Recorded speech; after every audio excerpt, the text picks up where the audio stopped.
그것에 맞춤형한 어떤 경험들을 대신 제공해주는 방식, 이런 거는 굉장히 의미도 있고 충분히 나중에도 좀 활용될 수 있는, 그러니까 어떤 상상에 대한 부분이나 옛날의 어떤 모습들을 구현해서 내가 지금은 이렇지만 예전에는 어땠어? 라는 것들을 가상의 어떤 형태들로 보여주는 것들, 내 여행을 좀 더 풍부하게는 만들 수 있는 거죠.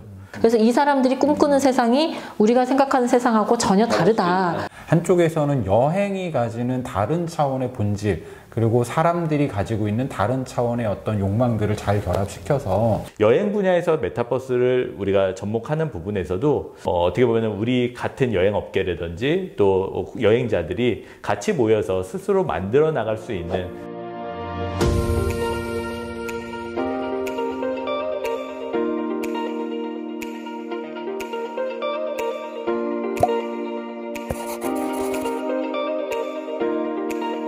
제가 또 궁금한 건 메타버스 속 간접 여행에 대한 것입니다. 오늘 이 자리에 여러분을 모시고 얘기하고 있는 주제의 본질과도 같은 건데요. 먼저 랜선 투어 예를 들어보면 그동안은 여행 다녀오기 전에 동영상을 우리가 참고용으로 보거나 또는 다녀온 후 나의 여행을 추억하기 위해서 보거나 아니면 콘텐츠로 소비하기 위해서 동영상들을 봤는데요. 랜선 투어가 이제는 투어라는 이름을 달고 시장이 확산되기 시작했고 시장이 커졌습니다. 진화를 했고요. 와, 정말 사람들은 서로 커뮤니케이션을 하기를 원하는구나. 랜선 투어를 하고 있는데 계속 끊임없이 나의 의견과 생각과 감정을 채팅으로 막 털어놓더라고요. 그래서 두 분은 이 간접 여행, 이 메타버스 속 초월 세계의 여행에 대해서 어떻게 생각하십니까? 여행과 어떻게 연결이 될지. 코로나가 심해지면 이런 일이 벌어지죠. 멀리 못 가면 가까이 가는 방식으로 바뀌는 거지, 여행을 갈 욕구가 이 랜선 투어 같은 것으로 해소될 수 있을 거라고 생각하지는 않아요. 왜냐하면 여행이란 건 현지에 가서 벌어지는 일이고, 현지라는 것은 이런 거죠. 공기도 달라야 되는 거고요, 물도 달라야 되는 거고, 기후도 다르고 음식도 다르고 사람도 다른 공간인 어딘가여야 돼요. 근데 그거는 가상이라는 것이 대체할 수 없는 종류의 일이다. 만약에 사람들이 여행을 안 하고 이걸 하기 시작한다면 사람들의 뭔가 욕구 자체가 그냥 변화하기 때문에 이런 일이 벌어질 수는 있지만 여행하고 싶은 욕구가 가상으로 대체되지는 않을 거다라고 저는 생각을 해요. 다만 준비 과정에서는 되게 이점들이 좀 있는 것 같아요. 예를 들어서 멀티버스라는 공간이 있고 여기에 각 나라들의 호텔 같은 것들이 막 다 입점해 있어. 호텔에 들어가 보면 여기가 뭔가 3D로 구현되어서 공간이 어떻고 이런 것들을 직접 볼 수 있어. 이런 경험이라면, 그리고 거기서 구매를 하고 뭐 이런 것들이 가능한 방식이라면 그거는 이제 좀 사전에 준비하는 과정에서는 되게 도움이 될 것 같아요. 조금 랜선 투어로 다시 한번 넘어가 볼게요. 그러니까 랜선 투어의 가장 초창기의 모델은 온라인으로 촬영된 것들을 미리 보든지 아니면 내가 갔다 온 것들을 회상을 하든지 이제 이런 형태들의 어떤 컨텐츠들이 많아졌는데, 이제 마이럴 트립에서 보통 많이 하는 최근의 랜선 트립이 실시간으로 이제 중계를 하는 좀 랜선 트립으로 갔죠. 그러니까 당장은 가지 못하니까 어떻게 보면 마치 간 것처럼 대리에서 경험하는 것들이 하나의 형태들이 이제 그 현지에 있는, 내가 가지 못하는 어떤 현지에 있는 뭐 여행을 같이 이렇게 중계하는 사람들과의 교감이었다면은, 이게 조금씩 바뀌니까 최근에는 일본의 잘 같은데, 일본 항공 같은 경우는 랜선 투어를 할 때 서로 교류하는 것들이 막 그 안에서 펼쳐져요. 그리고 거기에서 딱 랜선 투어를 예약을 하면은 하기 전부터 이미 그 지역의 해산물, 뭐 이런 특산물 같은 게 집으로 와요. 그러니까 그런 것들을 먹으면서 한다든지. 그러니까 조금은 더 가상과 현실에 대한 어떤 괴리감들을 줄이는 형태들로 랜선 투어가 발전을 하게 되는 거죠. 근데 그럼에도 불구하고 확실히 랜선 투어는 한계가 있는 것 같아요. 내가 직접 가보지는 못한다라는 거, 그냥 대리라는 것. 그러다 보니까 이런 가상에서의 공간, 메타버스에서의 어떤 여행에 대한 방법들이 이제 들어오기 시작하는 거죠. 그게 이제 뭐 제페토라든지 이런 데서는 뭐 파리를 간다든지 또 뭐 우리나라의 뭐 서울에 있는 뭐 유명한 랜드마크를 간다든지 이제 이런 것들로 하나를 구현을 하긴 하는데, 그게 어떤 매력적인 공간으로 보이지는 않는 것 같아요. 변 대표님 말씀하셨던 것처럼 이게 초창기에 내가 가기 전에 어떤 정보를 미리 얻고 하는 부분으로서는 어느 정도 도움이 될 수 있어도 그게 여행을 대체한다라고 보기는 좀 어렵지 않을까라는 생각은 드는 거죠. 한편으로는 아까 말씀하셨던 부분은 굉장히 되게 중요한 부분인 게 이게 산업적으로 보면은 이게 되게 앞으로의 전망 가능성은 높겠구나. 온라인으로 이런 것들을 대체를 했을 때 그 안에서 사람들이 들어가서 그 지역의 여행 상품이라든지 무형성의 어떤 상품들을 미리 체험하고 그 부분에 대해서 우리가 구매를 독려할 수는 있겠구나. 그런 부분에서는 산업적으로는 좀 가능성이 있겠다라는 생각은 갖게 됩니다. 이게 필요한 그 분들도 있어요, 보니까. 그러니까 저희 이제 그 VR 쪽으로 기술 개발하고 막 치매 예방 이런 거 하시려고 개발했던 저희 그 사회적 기업이 하나 있는데 이 대표님이 왜 시작하셨는지 동기를 들어봤더니 VR을 가지고 VR 컨텐츠 만들고 이런 거를 해보다가 어르신들을 만났는데 어르신들의 소원 중에 치매 초기 정도 이 어르신들의 소원 중에 하나가 자기 고향에 가보고 싶다는 거예요. 근데 건강 상태가 이러니까 움직이지를 못하셔. 그러니까 이 친구가 떠올렸던 게 그러면 그 공간을 VR로 좀 찍어 와가지고 이걸 좀 보여드리면 좋겠다. 이래가지고 이제 그 비즈니스를 막 시작했다는 얘기를 들은 적이 있었어요. 그거를 쭉 듣고 보니까 이동이 어렵고 특히나 이제 이게 외국에 간다라는 거는 사실 신체 조건들이 어느 정도 받쳐주지 않으면 굉장히 힘든 일이잖아요. 그러니까 이런 상황일 때 그것에 맞춤형한 어떤 경험들을 대신 제공해주는 방식, 이런 거는 굉장히 의미도 있고 충분히 나중에도 좀 활용될 수 있는 방식이겠다 이런 생각이 좀 들더라고요. 예를 들어서 우리가 예전에 어디 로마에 여행을 가면은 거기에 계신 이제 가이드분들이 포로 로마노를 보여주면서 포로 로마노가 지금은 거의 다 사라졌지만 그림책을 보여주면서 옛날에는 이랬어요라는 것들을 이렇게 같이 보여주게 되죠. 그러니까 어떤 상상에 대한 부분이나 옛날의 어떤 모습들을 구현해서 내가 지금은 이렇지만 예전에는 어땠어 라는 것들을 가상의 어떤 형태들로 보여주는 것들, 이런 부분에서의 어떤 방법들의 가능성들은 생기는 것 같아요. 그래서 내 여행을 좀 더 풍부하게는 만들 수 있는 거죠. 그리고 또 하나는 예를 들어서 거기서 그 지역이라고 하는 데서 내가 좀 특징적인 사람을 만난다든지 이런 것들이 굉장히 큰 감동이 될 수 있는데 그런 걸 실제로 우리가 못 만났을 때 이런 거를 만나게 할 수 있겠죠. 뭐 지금 구현은 안 됐는데 제가 예전에 뭐 논의했던 것 중에는 안산에 그 세월호와 관련해서 이제 그 기억 산책 이런 여행을 만드는 팀이 있었어요. 근데 이 팀도 이제 이런 가상의 메타버스를 자기네가 만드는 거를 시도를 했던 적이 있는데 그 이유가 거기에서 이렇게 안산 지역을 돌아다니면서 마지막에 거기서 희생됐던 아이들이 이렇게 그 지역의 가상 현실에서 나와서 자기의 이야기를 들려주고 같이 기억하자고 이런 이야기를 하면 어떨까 이런 생각들은 들게 됐거든요. 그러니까 어떤 그러한 필요성에 의해서 여행을 좀 더 풍부하게는 만들 수 있겠다라는 생각은 갖게 됩니다. VR도 마찬가지고 기술력으로 여행을 확장시킬 수는 있지만 그게 완벽한 여행의 대체제가 되기는 힘들지 않을까. 근데 뭐 로블록스나 제페토나 게더타운이나 이런 것들도 기술이 더 발전되면 또 새로운 형태로 더 진화할 수 있지 않을까. 그런 생각도 조심스럽게 해봅니다. 이런 느낌인 거예요. 현실과 더 가까워지면 가까워질수록 사람들은 훨씬 더 호기심도 많아질 거고 관심도 많아져서 이용할 것 같지만 다르게 생각해 보면 그 현실을 그걸 똑같이 재현한 걸 볼 거면 그걸 왜 이런 뭐 장치를 쓰고 막 이래가지고 거기서 보고 있냐는 거죠.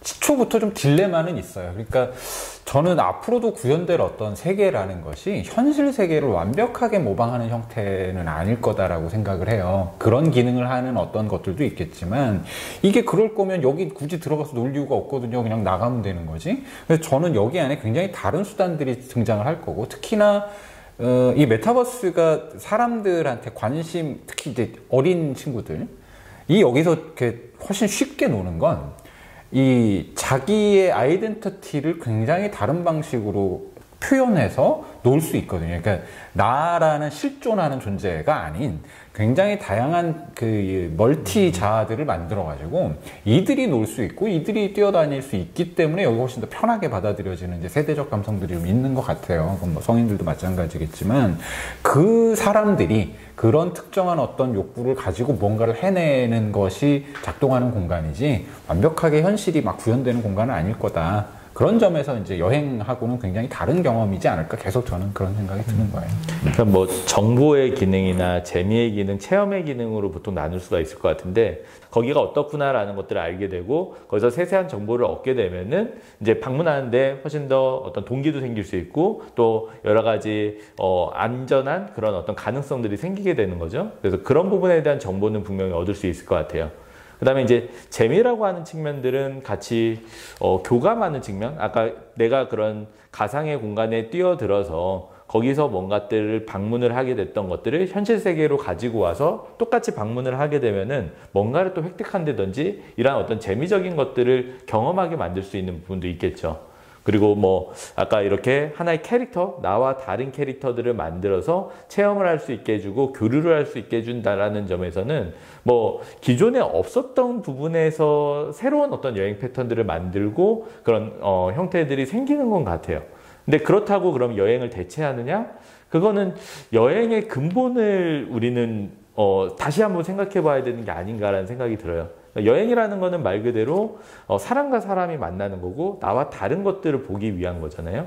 그래서 내가 직접 그런 보기 전에 어떠한 경험을 할 수는 있지만 그게 대체하기는 쉽지 않을 거다라는 생각을 갖게 됩니다. 그래서 저도 이제 이 같은 계열의 기술들 중에 그러니까 증강현실을 훨씬 더 저는 제 여행과 관련되어서는 중요한 기술이라고 보는 건 증강현실을 이용해서 어떤 굉장히 간단한 도구를 가지고 여행 가서 이걸 할 수 있다면 그러면 얘기하신 대로 어디를 보면은 여기에 10년 전 모습 20년 전 모습 등등을 그냥 내가 이 기기들 안에서 그냥 굉장히 자유롭게 바꿔볼 수 있고 추가된 정보들을 쫙 받을 수 있고 그걸 가지고 내가 어떤 실행들을 할 수 있는 이런 것들이 있다면 여행을 정말 지금은 이제 온갖 준비를 덕지덕지 해가지고 가야 되는 것에서 그곳에 가면 모든 것이 그냥 굉장히 쉽게 벌어지는 그 경험으로 바꿔버릴 것 같아요. 그러면 이게 여행이 주는 어떤 임팩트를 훨씬 배가시키는 일이 될 수 있지 않을까. 그런 점에서는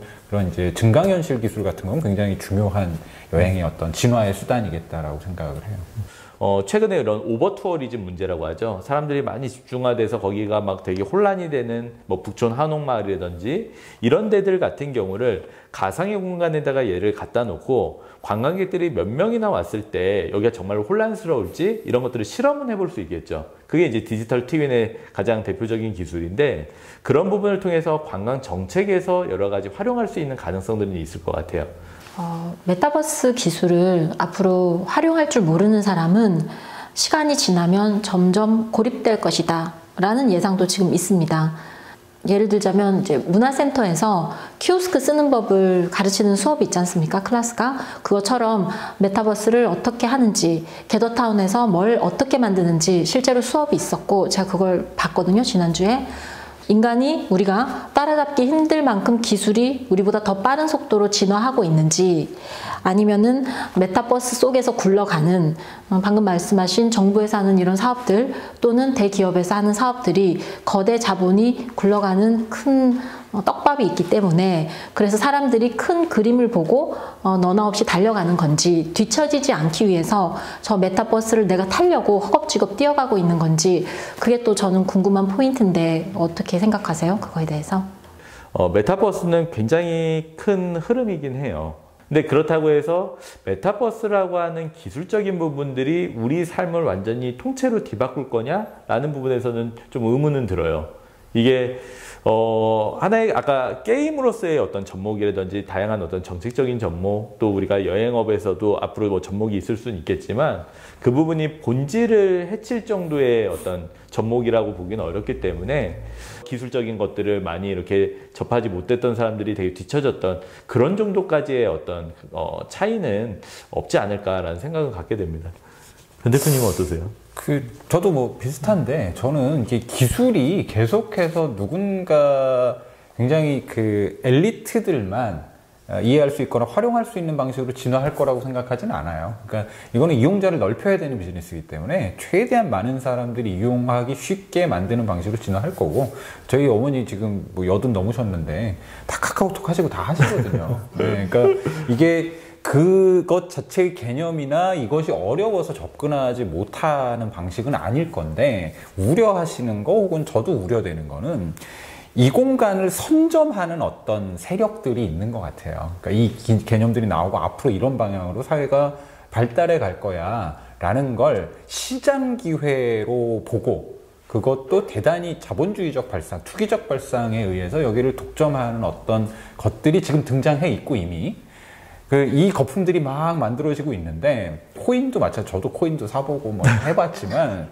이게 대단히 투기적인 행위거든요. 그리고 이제 어스투 막 이런 거 얘기 우리는 하지만 이거 지금 진짜 대동강물 파는 거랑 비슷한 거거든요. 사실은 실물 가치로 아무것도 없음에도 불구하고 이것의 가치가 올라갈 거다라는 굉장히 막연한 이 욕망들의 총체로 그냥 그걸 하고 있는 건데, 이 멀티버스라는 이 영역, 여기서의 사업 아이템들도 지금 그걸 계속 가속화하는 방식으로 진화하는 것이 아닌가. 그런 점에서 선점한 자와 그렇지 않은 자 사이에 굉장히 큰 간극을 만들고, 사람들이 여기서 더 격차를 느끼는 건 비트코인 같은 사례를 봤거든요. 아, 여기 뒤처지면 내가 10년 후에 땅을 치며 후회할 거야 라는 걸 이미 비트코인을 한번 봤기 때문에 더 열광적으로 여기 막 매달리게 되는 거죠. 이거는 NFT 같은 것도 마찬가지 개념이라고 보고, 이 광분하는 어떤 자본의 욕망 들을 이게 통제 가능한 거 뭐 이것도 잘 모르겠고, 하지만 그걸 메타버스라는 개념이랑 막 섞어가지고 사람들을 좀 부추기고 사람들의 욕망을 막 이렇게 어지럽히는 일들은 좀 다른 방식의 좀 사회적 논의든 이게 좀 있어야 되는 게 아닌가 하는 좀 브레이크 장치가 좀 필요하다. 거꾸로 저는 좀 그런 생각이 들어요. 가상화폐에 대한 것들이 사실 발전해야 되는 이유는 있어요. 그러니까 블록체인 기술이라고 하는 부분에서는, 이 블록체인은 거래에 대한 투명성이라든지 우리가 그런 부분에 대해서 추적 가능성들이 있기 때문에, 예를 들어서 지금 우리가 이렇게 접하고 있는 여행업이나 관광업에서는 굉장히 사실 중요한 부분이에요. 왜냐하면은 여행업이나 관광업에서는 굉장히 다양한 기업들이 거기에 속해 있고 하나의 그런 관광 상품을 만들어내고 하는데, 예를 들어서 그 중에서 누가 어떤 문제가 터져가지고 이런 관광 상품이 뭐 만약에 이게 문제가 생기거나 이게 깨지게 됐을 때 그게 누구의 문제냐라고 하는 것들을 추적 가능한 게 블록체인이거든요. 어떤 면에서는. 그리고 예를 들어서 지금 우리는 굉장히 부끄러운 현실이지만 여행 상품이 굉장히 저질 저가 관광으로 많이 이렇게 바뀌고 있잖아요. 네, 그 이유 중에 하나가 예를 들어서 뭐 수수료를 없이 통역 안내사들한테 이렇게 주고 쇼핑으로 이런 것들을 뒤에서 백마진을 받는다든지 이런 여러 가지 좀 불편한 그런 현실들이 있는데, 이런 부분을 사실 블록체인 기술로 거래에 대한 투명성을 개선을 하면은 이런 저가 관광도 사실 해소할 수가 있어요. 그래서 이런 기술적인 측면들이 분명 우리 사회를 발전할 수 있는 가능성들은 생기게 됩니다. 그러니까 메타버스도 마찬가지죠. 이거를 잘 활용하면은 분명히 이런 기술적인 게 우리 사회를 더 윤택하게 만들 수 있는 가능성들이 생기게 되는데, 이제 문제는 그 기술을 발전시키기 위해서 분명 투자도 필요한데, 투자냐 투기냐에 대한 부분에 대한 차이는 생기는 것 같아요. 이게 가장 위험한 포인트는 사실 우리가 이제 플랫폼 제국 이런 얘기들을 하게 되잖아요. 그러니까 이런 것들을 조직하고 기술을 개발해서 공간을 구현하고 거기에서 무언가를 팔게 만드는 그 모든 것들이 다 그냥 자본 내지는 그냥 기업들이거든요. 기업들이 소유한 공간에 사람들은 그냥 놀고 있는 거고, 기업들을 중심으로 해서 만들어진 짜여진 구조들이 사람들의 투기적 욕망을 다시 수용해가는 이런 방식. 그러면 대체 저 플랫폼이라는 건 누구의 것이고 어떻게 이용해야 되는 거냐라는 다른 질문을 저는 막 던져야 된다고 생각해요. 제가 혼자서 게임할 때는 사실 별 문제가 없었어요. 거기서 뭐 아이템이 좋은 게 나오면은 그런 것들에 대해서 좋은 게 나왔나 보다 그걸 쓰고 이러면 되는데, 이게 자꾸 온라인화가 되고 그게 하나의 돈과 연결이 되다 보니까 돈이 많은 사람은 좋은 아이템을 사고, 그래서 그 가상세계에서 굉장히 큰 권력을 갖게 되는 거죠.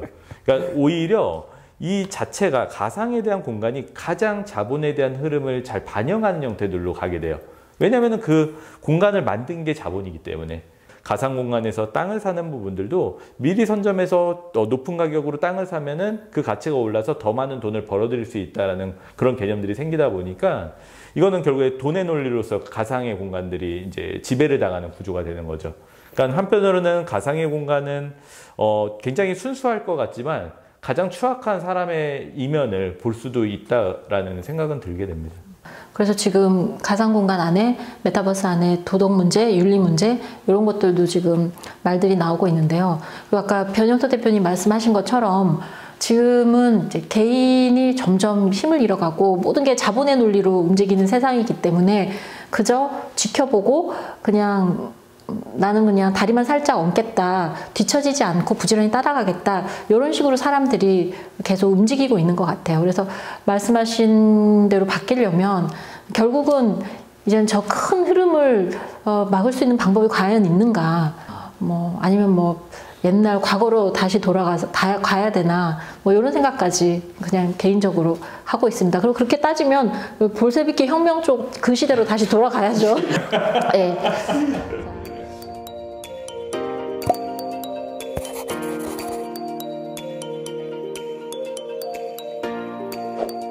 그럼에도 불구하고 사람들이 메타버스 안에서 돈을 쓰고 소비하기 때문에 사람들의 관심이 몰리고 있다고 생각하는데요. 그래서 메타버스 안에서 우리 여행업은 어떻게 준비하고 변화하는 세상의 시장에 대해서 어떻게 대비를 해야 될까요?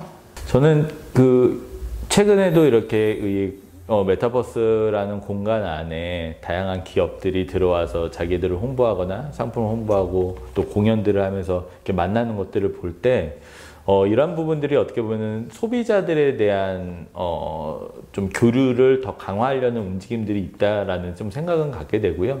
그래서 그때 과연 우리 여행업계에서는 메타버스 안에서 소비자들이 과연 돈을 쓸 만한 것들에 대한 정보는 무엇이 있을 것이며, 그 정보라고 하는 거는 그냥 잘 구현된 어떤 모습들이라기보다는 오히려 안전이라든지 좀 더 교류에 대한 거라든지 이런 것들을 더 잘 보여준 다음에 내가 실생활에서 여행을 굉장히 쉽고 편안하게 할 수 있게 만들어주는 컨텐츠가 있다라면은 그런 부분으로 좀 소비가 가능하지 않을까라는 생각을 갖게 됩니다. 메타버스라는 공간은 그 관광을 실제 공간에서 하고 있는 플레이어들 입장에서 보면 굉장히 중요한 이제 홍보 수단 같은 것일 가능성이 굉장히 클 것 같아요. 그게 여행 상품이 됐든 관광 상품이 됐든 간에 그냥 공산품은 주문을 하면 그냥 오잖아요. 근데 여행이란 건 저기까지 가야 되는 거거든요. 그러니까 이걸 주문하는 행위보다 훨씬 더 적극적인 액션을 끌어낼 수 있어야 거기까지 가요. 그리고 거리가 멀면 멀수록 그러니까 힘들어지죠. 가격도 비싸지고.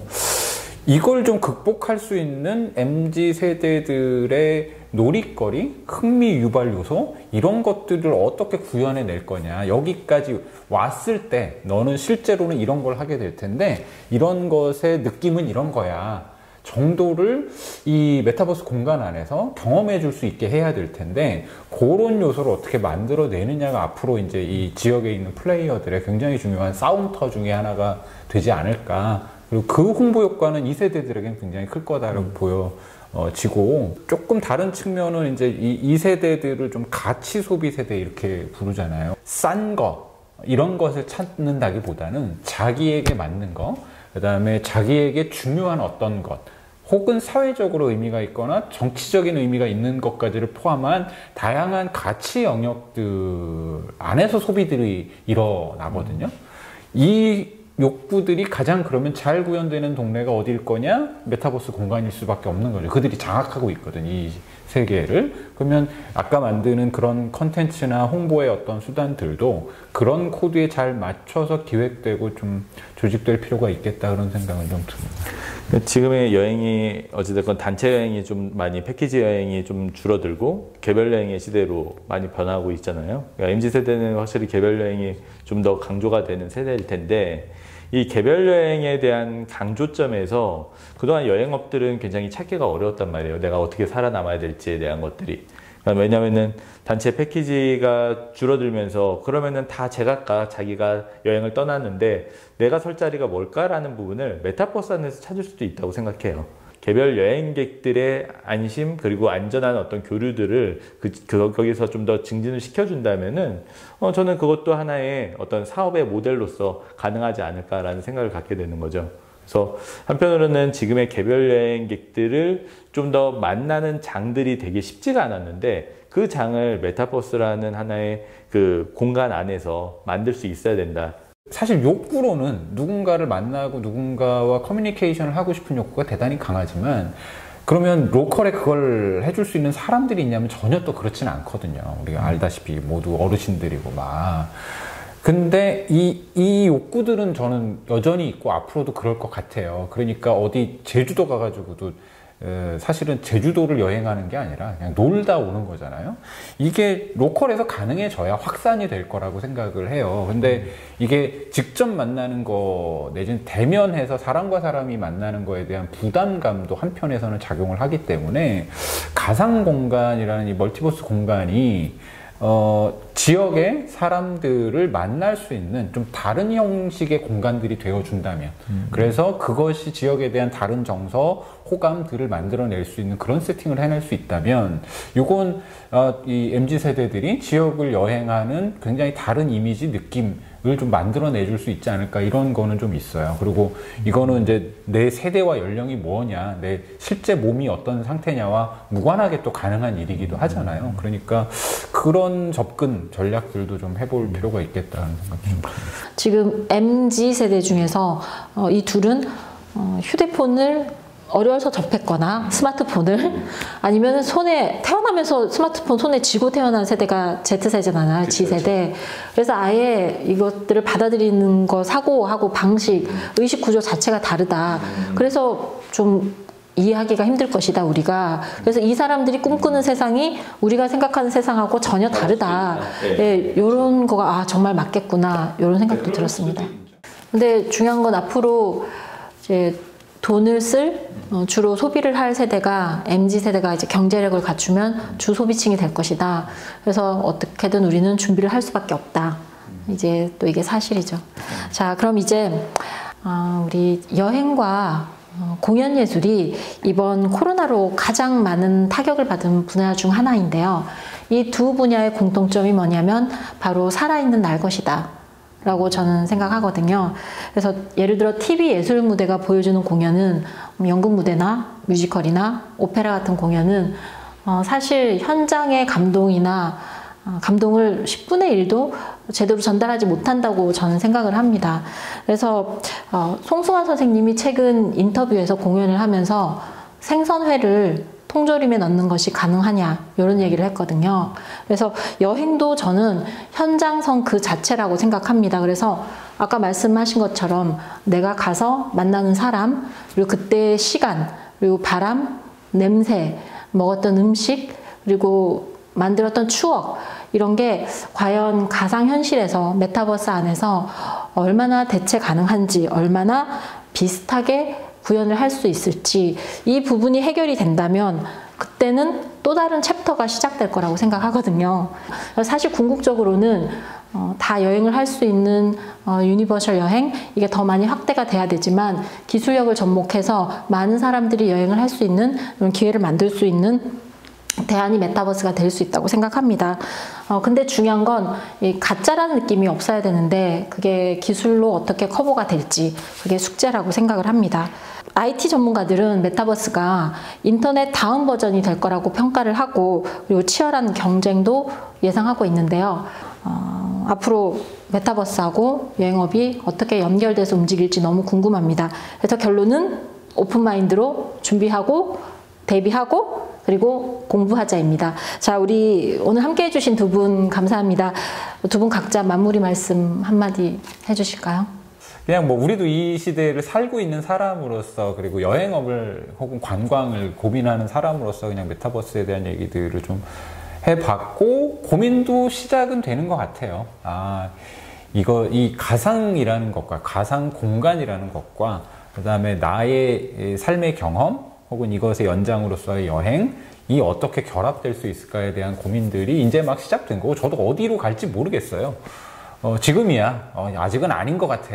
여행을 그걸 대체할 수 있나라고 생각하지만 어떤 의미에서는 진짜 머리에다 전선 꽂고 모든 느낌이 다 느껴지는 이 매트릭스 같은 그런 공간이 벌어지면 사실은 그걸 굳이 육신을 움직여가지고 거기를 갈 이유가 없어지기도 하죠, 거꾸로.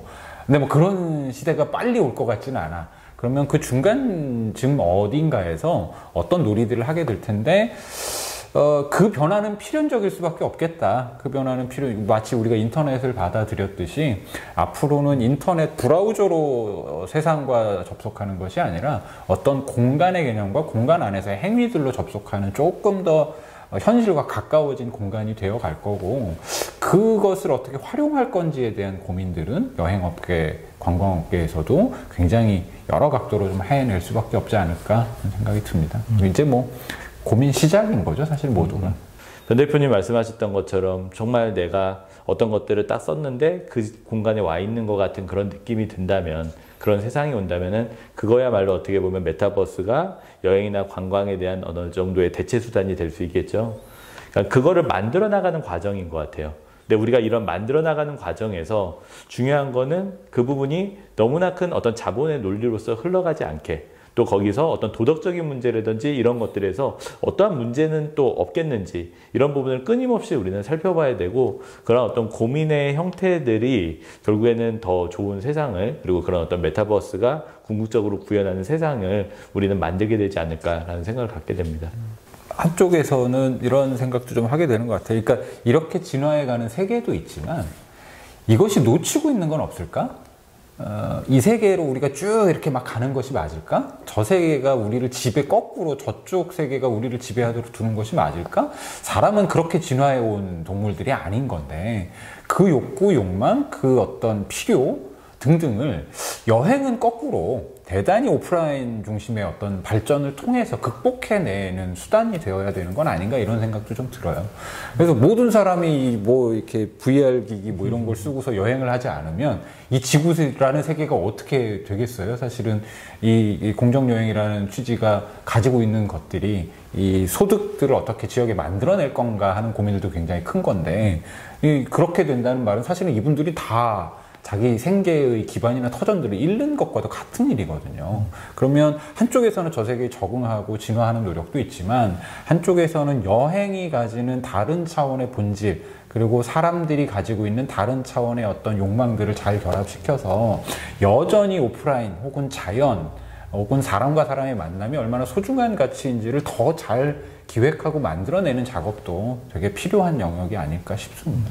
조금 다른 얘기인데, 좀비 세상이 오면 사람들은 다 제각각 협력을 해서 그걸 극복해야지, 나 혼자 살겠다고 뛰쳐나간 사람들은 다 죽게 되잖아요. 좀비 영화에서 살아남는 애들은 다 같이 합치는, 협력하는 사람들이에요. 버트런드 러셀이 그런 얘기를 했어요. 인류를 구하는 유일한 길은 협력뿐이라고. 저는 그 말이 굉장히 중요하다고 생각하는데, 기술적인 발전이지 사회에 대한 발전은 절대로 혼자만의 기술이라든지 어떤 자본의 논리로 가면 안 된다. 그래서 그런 부분에서 우리가 다 같이 앞으로의 방향을 모색하는 것들이 필요하고, 여행 분야에서 메타버스를 우리가 접목하는 부분에서도 뭐 정부라든지 어떤 큰 기업에서의 어떤 모습이 아니라 어떻게 보면 우리 같은 여행업계라든지 또 여행자들이 같이 모여서 스스로 만들어 나갈 수 있는 그런 세상이 와야 되지 않을까라는 생각을 갖게 됩니다. 네, 감사합니다. 오늘 대담의 새로운 세계, 메타 유니버스와 여행의 미래, 이것으로 마치겠습니다. 오늘 참석해 주신 두 분 너무 감사합니다. 그리고 시청해 주신 시청자 여러분 감사합니다.